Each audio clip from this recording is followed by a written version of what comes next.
మంత్రి కొండా సురేఖ రాసిన రెండో లేఖ అందిందన్నారు క్రమశిక్షణ కమిటీ చైర్మన్ మల్లు రవి.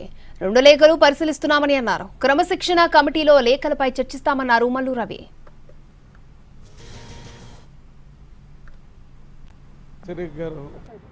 రెండో లెటర్ ఎక్స్ప్లెనేషన్ ఇచ్చిన తర్వాత ఇంకో లెటర్ పంపించారు.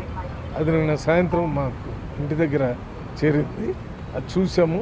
నెక్స్ట్ మీటింగ్లో ఆ లెటర్ మీద డిసిప్లినరీ కమిటీ కూర్చొని మాట్లాడి అప్పుడు మీతో అన్ని విషయాలు మేము మా కమిటీ మెంబర్తో మాట్లాడిన తర్వాత చెప్పాలి తప్ప మీతో మాట్లాడి చెప్తే ఇంకా నేను డిసిప్లినరీ కమిటీ చైర్మన్ ఎందుకు, నేనే ఇండిసిప్లిన్.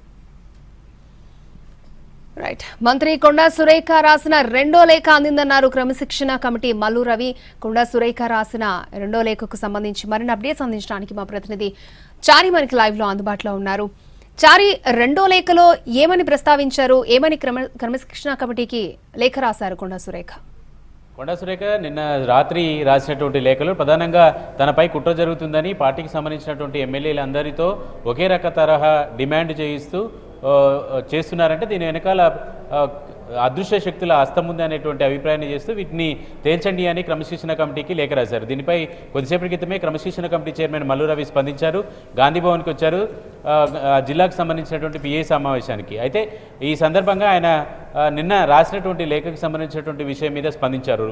కొండా సురేఖ రాసినటువంటి రెండు లేఖలు వచ్చాయి. ఒక లేఖపై ఇప్పటికే క్రమశిక్షణ కమిటీలో చర్చించాము. రెండో లేఖకు సంబంధించి రాత్రి తనకు వాట్సాప్ ద్వారా ఆ లేఖ అందిందనేటువంటి అంశాన్ని చెప్పడంతో పాటుగా ఈ లేఖపై వీలైనంత త్వరగా మరోసారి క్రమశిక్షణ కమిటీ సమావేశం కాబోతుంది. ఆ సమావేశంలో చర్చించి తుది నిర్ణయం తీసుకుంటామని చెప్పారు. అయితే వరుసగా జరుగుతున్నటువంటి ఈ ఎపిసోడ్కు సంబంధించినటువంటి విషయంలో ముఖ్యంగా కొండా సురేఖకు సంబంధించినటువంటి ఎపిసోడ్లో సీఎం రేవంత్ రెడ్డి హైదరాబాద్కి చేరుకున్న తర్వాత పార్టీకి సంబంధించినటువంటి ముఖ్య నాయకులతో చర్చించిన తర్వాత దీనికి సంబంధించినటువంటి డెవలప్మెంట్ జరిగేటువంటి అయితే అవకాశం కనపడుతుంది. ఇప్పటికిప్పుడు క్రమశిక్షణ కమిటీ మరోసారి భేటీ అవ్వడానికి సిద్ధమవుతున్నటువంటి తరుణంలో పూర్తి స్థాయిలో పార్టీ నుంచి కానీ ప్రభుత్వం నుంచి కానీ ఒక దిశానిర్దేశం లేకుండా క్రమశిక్షణ కమిటీ కూడా సమావేశం అయ్యేటువంటి అవకాశం ఉండదు. ఈ నేపథ్యంలోనే నిన్న జరిగినటువంటి సమావేశంలో అటు చిన్నారెడ్డి ఎపిసోడ్ కావచ్చు, ఇటు కొండా సురేఖకు సంబంధించినటువంటి ఎపిసోడ్ కావచ్చు, ఈ ఇద్దరికి సంబంధించినటువంటి ఎపిసోడ్లో మళ్ళీ ఒకసారి క్రమశిక్షణ కమిటీ పునరాలోచించి ఆ రెండవసారి సమావేశమై ఆ సమావేశంలో